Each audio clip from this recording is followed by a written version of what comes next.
Interessante. Mas estamos no Dia Internacional da Mulher, mas a gente sempre está no Dia da Mulher, mas enfim, é uma data marcada para refletirmos, para pensarmos. Por isso nós convidamos a doutora Mariângela Badalotti, ela que é ginecologista, mestre em ciência médica, doutora em patologia, professora de ginecologia. Ela também é coordenadora do Departamento de Ginecologia e Obstetrícia da Faculdade de Medicina aqui da PUC, chefe do Serviço de Ginecologia do Hospital São Lucas, professora... Olha, que currículo, hein, doutora? Que espetáculo! Professora de bioética, pós-graduação em medicina e membro da diretoria da Federação Brasileira das Sociedades de Ginecologia e Obstetrícia. Eu dizia há pouco para a doutora Mariângela que nós temos 2 ou 3 colegas grávidas aqui, tão maravilhosas. A Ana Engel acabou de ganhar o Antônio há um mês. Agora temos mais 2, a Vivian, que também está com a barriguinha linda. E há pouco estava mostrando a queridíssima Lu, apresentadora do programa de cinema, Lu Adams, que também. E todo mundo preocupado assim, eu preciso engravidar agora, porque senão tem um limite. A mulher tem um limite para engravidar a primeira vez? Tânia, não só na primeira, mas infelizmente tem. Porque nós temos um relógio biológico que é inflexível e que não vem mudado ao longo dos tempos. Imagina, a longevidade aumentou barbaramente, né? Se a gente pensar que no século passado a expectativa média de vida era 50 anos, hoje é 75 anos, só que eu brinco sempre que esqueceram de avisar o ovário sobre isso. Não avisaram nada. Porque o ovário continua parando de funcionar na idade que sempre parou, Sim, desde que se viveu o suficiente para entender isso. Menopausa, mas próximo da menopausa, aos 30, 35, tem mulheres que entram na menopausa aos 45, 50 anos, né? 50 anos é a idade média, mas cedo. Mas desde antes, o ovário... Porque o ovário tem 2 funções básicas. Uma, ele produz hormônios, e quando ele deixa de produzir hormônios, a mulher para de menstruar, e isso é menopausa, vem aqueles sintomas. E a segunda função do ovário é produzir os óvulos. E, na verdade, o ovário para de produzir óvulos, ou de permitir que esses óvulos amadureçam muito anos antes dele deixar de produzir hormônios. Sim. E como é que a gente pode saber isso, ao ferir se os meus óvulos andam bons, se os meus hormônios estão no ponto? Aí possível? Mais ou menos. Aí a gente tem que buscar dados epidemiológicos, né? A gente sabe isso, é absolutamente certo que a partir dos 35 anos a mulher começa a perder fertilidade. Mais ou menos numa escalada de 3% ao ano. Porque, na verdade, a gente nasce com um patrimônio, né, que são os nossos óvulos. E a gente vai gastando esse patrimônio ao longo dos anos, mesmo sem saber. Para ter uma ideia, o período que a gente mais tem óvulos é durante a gravidez, no 5º mês de gravidez. Sim. Temos uns 6 milhões de óvulos. Já nascemos com mais ou menos 1 milhão. E quando a menina menstrua a primeira vez na puberdade, ela já tem uns 300 e 400 mil óvulos. Quer dizer, ela ficou todo esse período sem nunca ter menstruado, nem nada, mas os óvulos vão se perdendo. Em compensação, os homens não têm limite? Os homens, eles têm um limite bem mais alargado. Sim. Antigamente se achava que a idade não tinha nenhuma interferência sobre a fertilidade masculina. Hoje se sabe que não é assim. A partir dos 45 anos, eles já começam a ter dificuldades. Aos 60 anos, hoje, a gente sabe que 50% dos homens são inférteis. Mas veja, aos 60, já são 50... inférteis aos 60. Mas 50%, imagina que... Quer dizer, não adianta Viagra aí, né, pessoal? Não adianta, não é só ficar assim, todo animado. Não, porque da mesma maneira os espermatozoides já não são mais produzidos como antes. Então, mas ainda são produzidos. Pelo menos na metade ainda são produzidos com condição de gravidez. Já nós mulheres, quem seria fértil aos 60 anos? Né? A gente ouve algum relato que na maioria dos casos dos relatos que se ouve hoje, essas gravidezes são obtidas por doação de óvulos, essas gravidezes de idade mais tardia. Sim. Porque nós naquela história... mãe que abrigou os óvulos da filha, não é? Não, mas uma doadora jovem de óvulos que doa óvulos para uma mulher que não os produz mais. Sim. E ela pode engravidar. Porque se pode manter a gravidez com hormônios no início e depois a gravidez a partir do 3º mês se sustenta por conta própria, mas precisa ter um óvulo apto a produzir um embrião que possa gerar uma criança. E o que pode acontecer se uma mulher engravidar próximo aos 40 anos?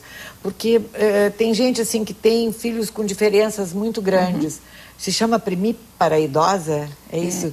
Uma mulher que tem filho com muita idade, mais idade. É o primeiro filho de uma idade mais avançada. Chama primípara idosa. Tu sabes que quando eu fiz formação, isso já se dizia da mulher aos 35 anos. Ai. Hoje não passa de uma expressão que eu não estou brinco, mas é para ver como a questão da idade, o comportamento social da mulher mudou, né, e profissional. Mudou, tanto que antes, aos 35 anos, uma primeira gestante era considerada idosa. Velha, idosa. Hoje, cresce barbaramente a procura por gravidez depois dos 35, aos 38, aos 39, 40. E o 41, 42, 43, 44, 45. Mas o que muita gente não sabe é que essa questão da idade é verdadeira, que aos 35 anos começa, aos 37 anos o patrimônio de óvulos não chega a mais que 10 mil, aquele que começou em milhões. Olha, e a partir dos 40, a queda de fertilidade é absolutamente brusca. Ela cai mesmo, tanto que a partir dos 42 anos a gravidez já começa a ser escassa e acima de 45 anos se diz que, teoricamente, não se pode nem quantificar. Tão baixa seria a chance. Diga-me uma coisa, doutora Mariângela, como fazer? Tá, eu tenho, digamos, 40 anos e vou me casar e quero ter um filho. E fico preocupada. Bom, será que pode acontecer alguma coisa? Meu filho pode nascer com uma síndrome, acontece muito síndrome de Down, etc. E todo mundo quer ter um filho saudável, né? Claro. Então, o que eu posso fazer para prevenir e para dizer, bom, estou gerando ou vou gerar um filho saudável? Uma das coisas mais importantes, ainda que isso não tenha a relação com coisas como síndrome de Down, mas assim, é que a mulher seja saudável, né, Tânia? Que evite fumo, álcool, enfim, todo aquele comportamento que a gente sabe que é de risco para a saúde. Esse é um ponto super importante também para que não tenha problemas em engravidar e que a gente possa dizer, eu tenho 42 anos, eu tenho algum risco pessoal de gravidez, isso está diretamente ligado à saúde prévia. Se essa mulher já é hipertensa, diabética, tem uma série de comorbidades, poxa, engravidar aos 42, 43, tem que pensar mais de uma vez. Mas se ela se mantém saudável, e isso depende muito de hábitos, se vai adiante tranquilamente. Sim. Se ela... Perdão, continua. Tu para, eu vou em cima. A questão do tipo síndrome de Down, bom, aí está relacionado diretamente à idade, né? E a gente não tem como prevenir esse tipo de situação, né? Tem uma chance de socorrer, tem exames que podem mostrar isso ao longo da gravidez e em algumas pessoas que têm uma indicação precisa, sim, a fertilização in vitro poderia mostrar antes. Como numa análise do embrião. Essa genética não pode ser, não pode fazer um exame da genética, porque o que acontece, qual é o embrião que vai chegar ali, né? Exatamente, por isso que não tem como fazer a prevenção. A prevenção é engravidar mais cedo, porque aí a chance é menor. Né? Então, eu brinco que a sociedade hoje dá uma mensagem, né, que a gente tem que formar, pós-graduar, se estabilizar economicamente, para depois pensar em filhos. Mas essa mensagem vem truncada e isso eu acho extremamente injusto, porque ela não vem acompanhada da frase, mas atenção, a partir dos 35 anos começa a ficar mais difícil. Então, vamos tentar ganhar tempo nesse Alguém quer fazer alguma pergunta? Dá tempo por 3218-5630, é o nosso telefone. Dá uma ligada ou entra no ar com a gente ou dá um recado para a Angélica. Alguma dúvida? Quais são as maiores dúvidas das mulheres? Por exemplo, então, se eu não puder engravidar ou não tiver um companheiro ou achar que agora não, eu posso congelar meus óvulos bem jovem? Pode, hoje possível? Pode. Hoje pode. Ai, que espetáculo. Esse é um avanço desses últimos 5 anos também. Isso só era facultado aos homens no passado, né? Agora a gente chegou numa então, situação... que lá pelos 25, por aí, eu retiro alguns óvulos... Só que a gente não indica isso tão precocemente pelo seguinte, porque primeiro se tem a tentativa da formação da família espontânea, né? Agora, se quando chega aos 35, por ali, a partir da, né? Chegando aos 35 anos, tem não encontrar o seu parceiro. Tem um desejo claro de que a concretização de uma família vai acontecer com os filhos. Isso é um desejo certo de futuro. Não tem parceiro nesse momento, é uma alternativa que tem que começar a ser pensada. Isso não é, Tânia, porque eu acho que é importante que não fique, não é uma autorização... Então fica congelado, isso não é legal, tudo bem, não tem problema. Legal que eu digo duplamente, legal da legislação e legal do bom. Não, duplamente, eticamente respaldado também. Os óvulos Alguns sofrem dano, provavelmente fossem óvulos que já não fossem íntegros inicialmente, porque ao descongelar 80% deles sobreviverão, né? E a chance de gravidez posterior... E são visíveis estas alterações nos óvulos? Sim, porque o óvulo não... Ele não... Ao descongelar, ele não evolui. Ele nem é inseminado porque ele morre quando descongela. E isso se detecta pela análise. E a gravidez posterior se dá por fertilização in vitro, claro, né? O óvulo está aqui fora. E ela tem uma chance um pouco menor que a fertilização que se faz sem óvulo congelado, mas tem em torno de 25% a 30% de gravidez, que se considera uma chance muito legal, boa. Não é? Por isso é que as mulheres andam tendo tantos filhos gêmeos, trigêmeos, é pela fertilização in vitro ou por quê? A fertilização aumenta um pouco essa chance, ainda que hoje muito menos, né? Porque se aprendeu, diferente do passado, onde se transferia um número maior de embriões, que isso também tem que ser personalizado. Sim. Então, hoje, a chance de gêmeos, de trigêmeos quase não se vê mais, e gêmeos diminuiu barbaramente. Mas é pela questão de se transferir mais de um embrião. Que recomendações a doutora Mariângela Badalotti daria? Então, tentar ter filhos mais tempranito, mais cedo, não? Até os 30, 35. Quem tem planos tem que começar, chegar nessa idade tem que começar a pensar sobre isso. Resolva já. Tá? Evitar os hábitos que são nocivos à fertilidade mesmo a longo prazo. É o cigarro, é o álcool, são as drogas. Obesidade e magreza excessiva. Qualquer dos dois. Evitar as doenças sexualmente transmissíveis. Esses seriam os grandes 4 pontos de preservação.